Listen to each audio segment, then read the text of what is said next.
दोस्तों, आज की कहानी है माँ और भाई ने भाभी को सिर पर चढ़ा रखा है। दोस्तों, कहानी शुरू करने से पहले अगर हमारे चैनल को सब्सक्राइब नहीं किया हो तो कर लीजिए ताकि आपके पास पहुंचे हर रोज नया वीडियो।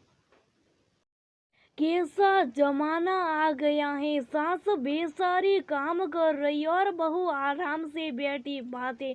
घोर कलियों के ऐसा नहीं है। नंदोजी माँ ज्यादा अच्छी बनाती है दाल इसलिए वो बना रही है। मुझसे इतनी अच्छी नहीं बनती। ये सब बहाने काम चोरी के मन से बनाओ तो सब अच्छा बन जाता है।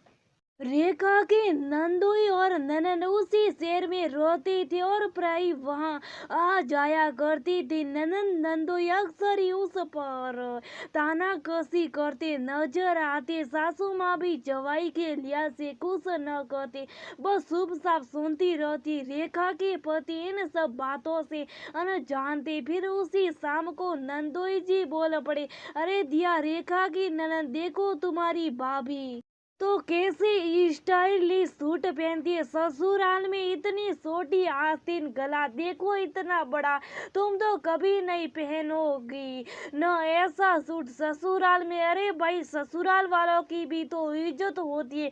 दिया भी पति के सुर में सुर मिलाकर कहती, जी नहीं, मैं बिल्कुल नहीं पहनूंगी से सूट मेरे ससुराल की इज्जत मेरे हाथों में ही तो है। माँ और भाई ने भाभी को सिर पर चढ़ा रखा है। आने दो भाई को, आज उनसे कहूंगी कि नंदोई के सामने ऐसे कपड़े पहनते हैं क्या। रेखा का गुस्सा 7वें आसमान पर।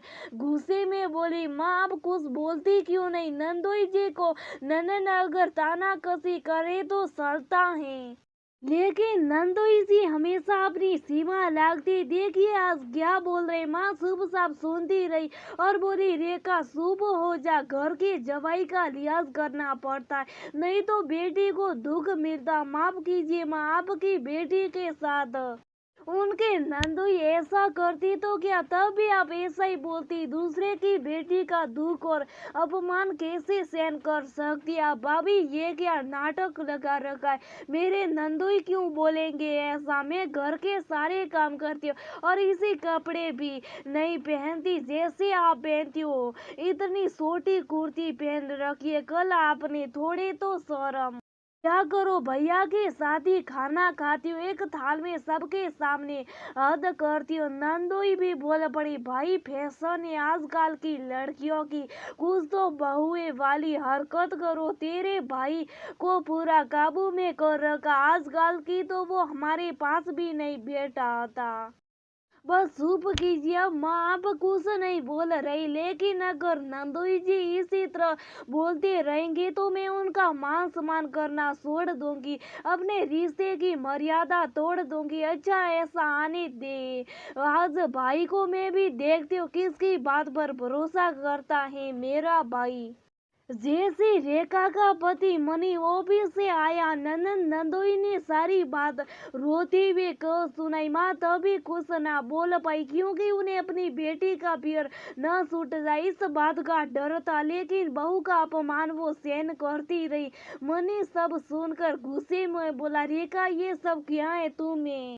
मेरी बहन और जवाई बिल्कुल बर्दाश्त नहीं होता क्या। थोड़ी तो इज्जत करो उनकी, मुझे तुमसे ये उम्मीद नहीं थी। रेखा ने तुरंत ही मोबाइल में रिकॉर्ड की हुई रिकॉर्डिंग चालू कर दी। दरअसल रेखा ने बहुत समझदारी से सब कुछ मोबाइल में रिकॉर्ड कर लिया था, क्योंकि यहाँ सासू माँ भी उसका साथ नहीं दे रही थी और पता था पति भी बिना सबूत मेरी बात नहीं मानेंगे। मनीष ने सब सुना तो हतप्रभ रह गया और अपनी छोटी बहन और जवाई को बोला कि अगर प्यार से रहना है, मेरी बीवी से इज्जत से बात करनी है तो यहाँ आ सकती हो। दिया तू एक औरत होकर दूसरी औरत के साथ ऐसे कैसे कर सकती है। अगर अपनी भाभी की इज्जत करनी है तो घर के दरवाजे खुले तुम्हारे लिए, नहीं तो दोनों अपने घर को संभालो। मेरी पत्नी का मान सम्मान मेरे लिए बहुत जरूरी है। रेखा मनीष की ओर देखकर मुस्कुरा दी और वो भी बोल पड़ी, नंदोई जी आप अपने घर को संभालो।